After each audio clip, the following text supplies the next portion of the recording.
Hey, so I realised I forgot a couple of things in my postpartum video, or there are a few things that as the weeks have gone on, I've discovered I really should have told you about.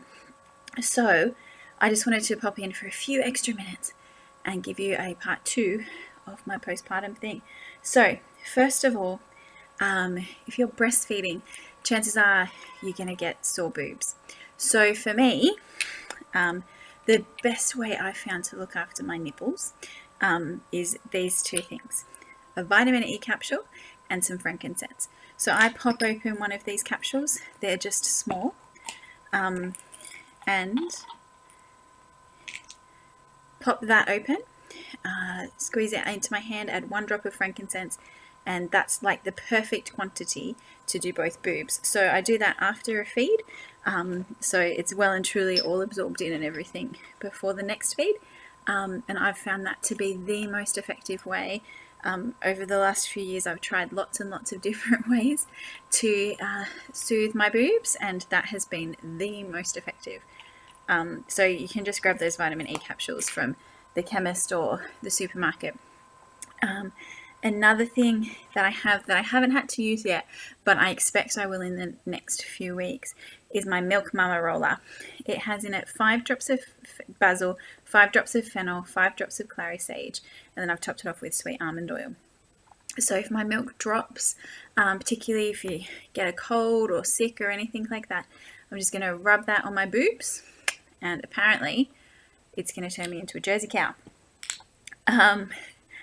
And then for Bubba, Rachel mentioned fennel oil, so I use this on my son's tummy when he's a bit windy. I got it from my naturopath actually when my second born was having lots of reflux issues, and it was amazing. I'd put a drop on his tummy, and literally as I'm rubbing it into his belly, he was farting. It was awesome. Now this child it's not quite that magical. I'll rub it on his tummy and then let him lay there, and he'll spend the next 5 minutes just farting like a trooper. It's really, really awesome because all of that wind gets caught up in their tummy and causes them stacks of pain. So just some fennel in a carrier oil. I also use my lullaby spray, which mine has lavender and cedarwood in it, which are 2 fragrances I love. And I love what Rachel said about spraying it on you, so I actually did that this morning. And finally, I made up this. It's in a serum bottle because I have them, but you can put it in any container that you want. It's some apricot kernel oil, and I think in this 30 mils I maybe put in 3 drops of frankincense, because baby skin gets really, really dry. They kind of shed their whole skin. It's a bit gross. And so I just give him a little massage with that. Frankincense is really great at supporting skin. And health as well. So I just give him a massage with that. It's really, really heavily diluted.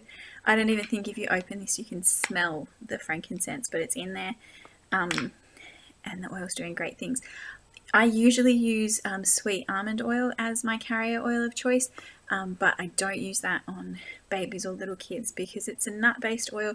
I haven't heard of anyone having allergic reactions to it, but I just prefer not to use nut-based oils on new little tiny people. So apricot kernel oil is my oil of choice there. Anyway, just a couple of things that I realized I forgot that you might find helpful. I hope some of this is really, really helping you out. Bye.